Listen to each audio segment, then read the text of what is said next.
নিয়ে পড়াশোনা করিনি, আর কোনো ধর্মে বিশ্বাসও করি না। এখানে আমার প্রশ্নটা হলো, আপনি কি বিশ্বাস করেন যে পৃথিবীতে অনেকগুলো ধর্ম আছে আর এই ধর্মগুলো থাকার প্রয়োজন আছে? কারণ আপনার লেকচারে আপনি নিজেই বলেছেন যে আল্লাহ সর্বশক্তিমান স্রষ্টা, পৃথিবীর সব মানুষকে তৈরি করেছেন পুরুষ এবং নারী হিসাবে, এবং তিনিই তাদের বিভক্ত করেছেন, ভাগ করেছেন বিভিন্ন ধর্মে, বিভিন্ন এলাকায়, ইত্যাদি ইত্যাদি, যাতে করে তারা নিজেদের মধ্যে যুদ্ধ না করে, বরং একে অন্যকে যাতে বুঝতে পারে। এখন আপনি কি আমাকে বুঝিয়ে বলবেন ক্রুসেডের উদ্দেশ্য কি ছিল? আর এটাও কি আমাকে বুঝিয়ে বলবেন, আপনি নিজেই যেটা বললেন যে হিন্দুইজম আর ইসলাম ধর্ম এই দুইটার মধ্যে পার্থক্যটা? আপনি আপনার লেকচারেই বললেন যে একটা হলো হিন্দুইজম আর অন্যটা হলো ইসলাম ধর্ম। আপনি কখনোই বলেননি যে হিন্দুইজম একটা ধর্ম। আপনার লেকচারে আপনি নিজেই বললেন হিন্দুইজম আর ইসলাম ধর্মের পার্থক্য সেটা হলো হিন্দুরা বিশ্বাস করে যে সবকিছুই স্রষ্টা, আর মুসলমানরা বিশ্বাস করে সবকিছুই হলো স্রষ্টার। যদি সবকিছুই স্রষ্টার হয়ে থাকে তাহলে এত খুনোখুনি হচ্ছে কেন? হোক সেটা ইন্ডিয়ায় অথবা পৃথিবীর অন্য যে কোনো জায়গায়, এমনকি মুসলমান দেশগুলোতে এসব হচ্ছে। অনেক ধন্যবাদ ভাই, খুব সুন্দর প্রশ্ন করেছেন।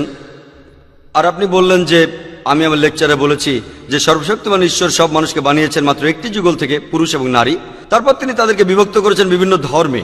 ভাই, আমি এই কথাটা কখনোই বলিনি যে সর্বশক্তিমান ঈশ্বর মানুষকে বিভক্ত করেছেন বিভিন্ন ধর্মে। রেকর্ড করে রাখতে পারেন, আমি কখনোই বলিনি যে বিভিন্ন ধর্মে, আমি বলেছি বিভিন্ন জাতি আর উপজাতিতে। অনেক জাতি, অনেক রং, বিভিন্ন ধর্মে না। আল্লাহ বলেছেন ধর্ম একটাই। সর্বশক্তিমান ঈশ্বর মানুষকে কখনোই বিভিন্ন ধর্মে ভাগ করেননি। ধর্ম কেবলমাত্র একটাই, তিনি ভাগ করেছেন বিভিন্ন জাতি, রং আর বিভিন্ন ভাষায়, যাতে আপনারা একে অন্যের সাথে পরিচিত হতে পারেন। আর আপনারাও বুঝতে পারলেন যে অমুক লোকটা এসেছে অমুক জাতি থেকে, মানে অমুক অঞ্চল থেকে। ধর্ম না অঞ্চল, এটা ধর্ম না। তাই আপনি যে ধর্মের কথা বলছেন সেটা ঠিক না, বাকি সব ঠিক আছে। বিভিন্ন ভাষা, বিভিন্ন রং, বিভিন্ন জাতি, আমি একমত, যাতে তারা অন্যের সাথে পরিচিত হতে পারে, একে অন্যের সাথে যুদ্ধ করার জন্য নয়। আপনি বললেন যে আমি নাকি কখনো হিন্দুইজমকে ধর্ম বলিনি। আপনি এটাও ঠিক বললেন না।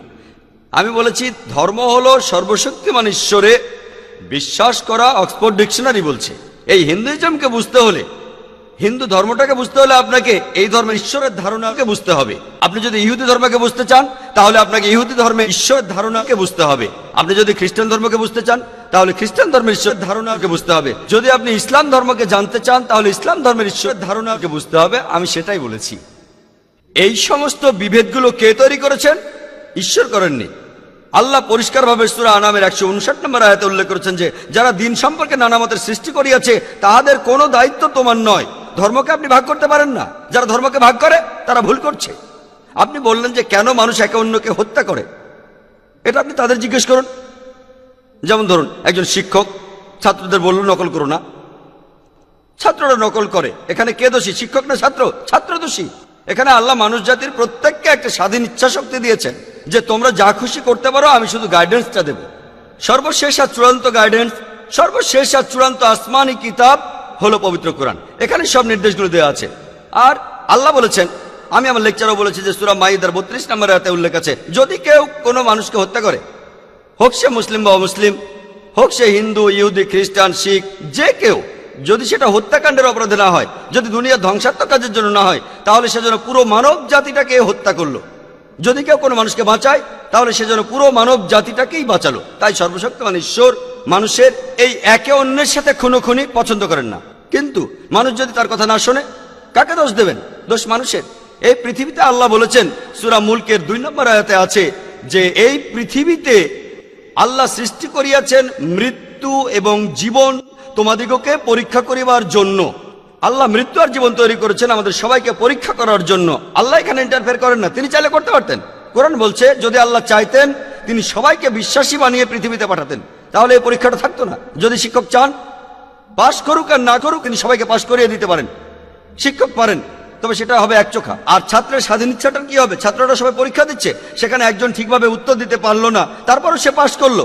তখন যে পড়াশোনা করেছে সে প্রতিবাদ করবে যে আমি এই পরীক্ষার জন্য এত খাটাখাটি করলাম আর এই ছাত্র নকল করছে, চুরি করছে, ভুল উত্তর দিয়েও সে পাশ করছে। তাহলে পরের ব্যাচ যদি তারা বুঝতে পারে যে শিক্ষক সবাইকে পাশ করান, সে ঠিক উত্তর দিক আর ভুল উত্তর দিক, তখন সবাই পড়াশোনা ছেড়ে দেবে। এভাবে আপনি একটা মেডিকেল ডিগ্রিও পেতে পারেন, কিন্তু এই ডাক্তার যখন মেডিকেল পাশ করে বের হবে, তখন সে মানুষ সারাতে পারবে না, মানুষ মারতে পারবে। আর সেজন্য আল্লাহ সুবহানাহু ওয়া তাআলা পবিত্র কোরআনের মাধ্যমে মানুষ জাতিকে নির্দেশ দিয়েছেন, হত্যা করো না, অন্যের ক্ষতি করো না, মানুষকে ভালোবাসো। আমার লেকচারে সব বলেছি, কিন্তু মানুষ যদি না করে, তার মানে তারা কোরআন মেনে চলছে না। ধরুন যে কোনো মানুষ, ধরুন সে যে কেউ হোক, সে আমেরিকান বা পাকিস্তানি হোক, সে পৃথিবীর যে কোনো জাতির মানুষ, মানুষ হয়তো বলতে পারে, ধরুন যদি আপনার নাম হয়ে থাকে কোনো মুসলমান নাম, আব্দুল্লাহ বা জাকির বা মোহাম্মদ, নাম দিয়ে বেহেশতে যেতে পারবেন না। নাম দিয়ে নিজেকে মুসলমান বলছেন, নাম আপনাকে মুসলিম বানায় না।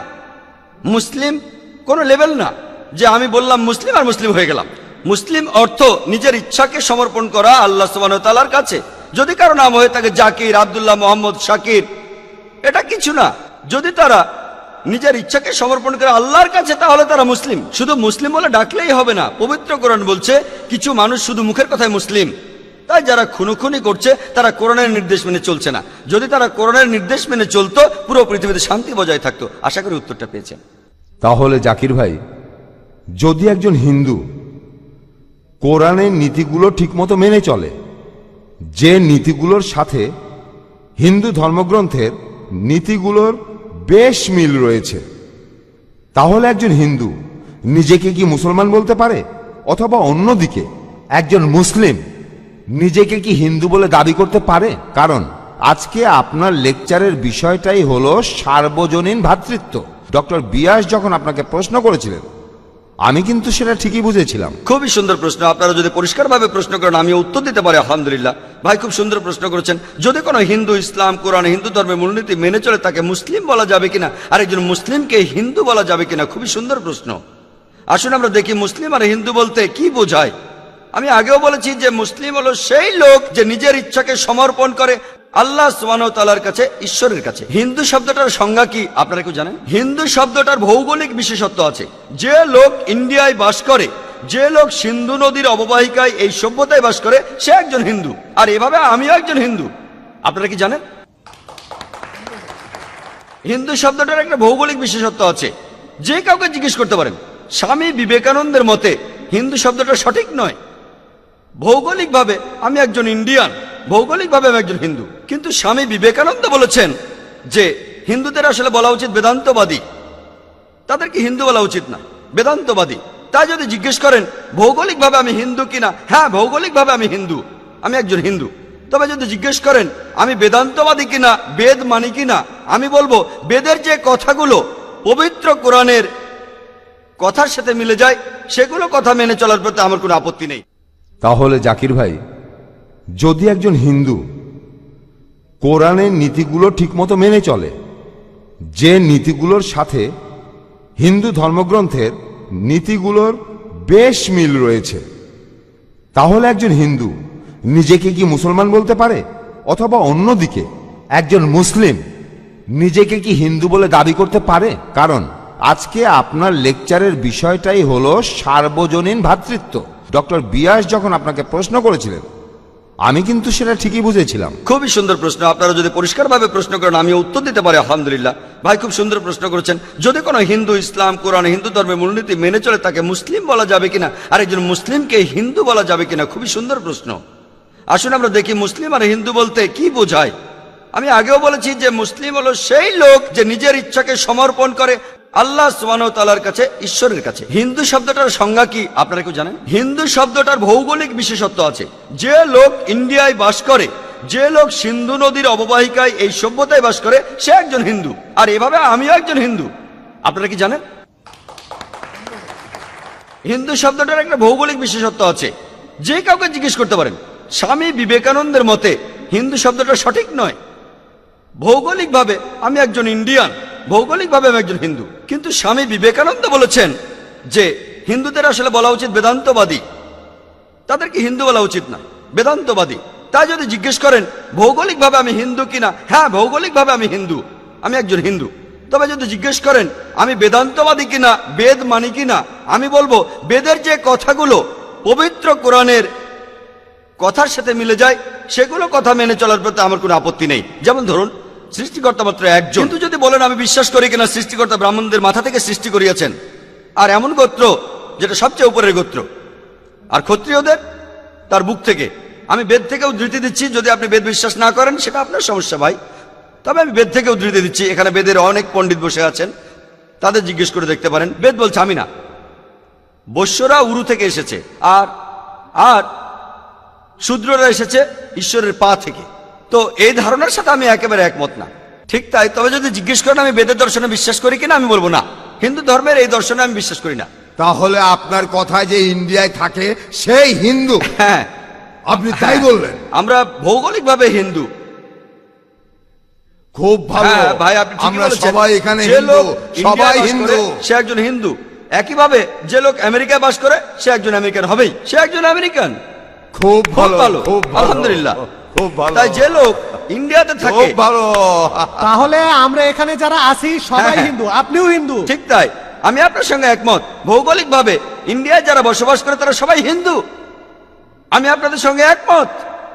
ভৌগোলিক সংজ্ঞা অনুযায়ী যদি আপনি বলেন, যদি বলেন যে ইন্ডিয়ায় যারা বাস করে তারা হিন্দু, ঠিক কথা, সব পণ্ডিতই মানবেন ইন্ডিয়ায় যারা বাস করে তারা হিন্দু। ভৌগোলিকভাবে আমিও একজন হিন্দু, কিন্তু ইন্ডিয়ায় বসবাস করে আমি মুসলিম হতে পারি? হ্যাঁ, অবশ্যই। তাই একজন লোক মুসলিম হিন্দু দুটোই হতে পারে। হ্যাঁ, সেই মুসলিম যদি ইন্ডিয়ায় বসবাস করে সে একজন হিন্দু হতে পারে। তবে যদি একজন হিন্দু আমেরিকায় বসবাস করে সে আসলে হিন্দু নয়, আপনারা জানেন, সে একজন আমেরিকান। তাই হিন্দুইজমকে আপনি একটা সর্বজনীন ধর্ম বলতে পারেন না। পণ্ডিতরা তাই বলেন হিন্দু ধর্মটা শুধুমাত্র ইন্ডিয়াতেই সীমাবদ্ধ। এটা কোনো ধর্ম না, এটা একটা ভৌগোলিক বিশেষত্ব। স্বামী বিবেকানন্দের মতে, তিনি একজন বিখ্যাত পণ্ডিত, হিন্দুইজম শব্দটা হলো একটা মিসনোমার। মিসনোমার মানে জানেন? মিসনোমার মানে ভুল অর্থে শব্দ প্রয়োগ করা। এই শব্দটা আসলে হওয়া উচিত বেদান্তবাদী। তাই যদি আমাকে বলেন আমি একজন হিন্দু কিনা, আমি বলবো যদি হিন্দু বলতে ইন্ডিয়ায় বসবাসকারীকে বোঝান তাহলে অবশ্যই আমি একজন হিন্দু। কিন্তু যদি বলেন হিন্দু হলো সেই লোক যে পুজো করে, একটু আগে ভাই আপনি যেটা বললেন যে সে বিশ্বাস করে অনেক অনেক দেবতা যাদের আকার আছে আর দেবতার হাত আছে, মাথা আছে, সেক্ষেত্রে আমি হিন্দু না। কিন্তু যদি ভৌগোলিক বিশেষত্বের কথা বলেন, হ্যাঁ আমি একজন হিন্দু। একইভাবে একজন হিন্দু মুসলিম হতে পারে, হ্যাঁ একজন ইন্ডিয়ান মুসলিম হতে পারে, একজন হিন্দু মুসলিম হতে পারে। কিন্তু যদি সেই ইন্ডিয়ান মূর্তি পূজা করে সে মুসলিম হতে পারবে না। কারণ পবিত্র কোরআনে সূরা নিসার 48 নম্বর আয়াতে উল্লেখ আছে, এছাড়া সূরা নিসার 116 নম্বর আয়াতে উল্লেখ আছে যে আল্লাহ সুবহানাহু ওয়া তাআলা তার সহিত শরীক করাকে ক্ষমা করেন না, কাউকে শরীক করা হলে। এছাড়া অন্য সব ইচ্ছা করলে ক্ষমা করতে পারেন, তবে শিরকে তিনি ক্ষমা করেন না। তাই একজন ইন্ডিয়ান যে ইন্ডিয়ায় বাস করে ভৌগোলিকভাবে হিন্দু মুসলিম হতে পারে, কিন্তু যদি সেই ভৌগোলিক হিন্দু ইন্ডিয়ান আল্লাহর আদেশ না মানেন, অর্থাৎ এক ঈশ্বরে বিশ্বাস না করা, নবী সাল্লাল্লাহু আলাইহি সাল্লামকে বিশ্বাস না করা, তাহলে সে মুসলিম হতে পারবে না। যে মুসলমান কোরআনের নির্দেশ মেনে চলে আর ইন্ডিয়ায় বাস করে সে একজন ইন্ডিয়ান মুসলিম। আশা করি পরিষ্কার হয়েছে।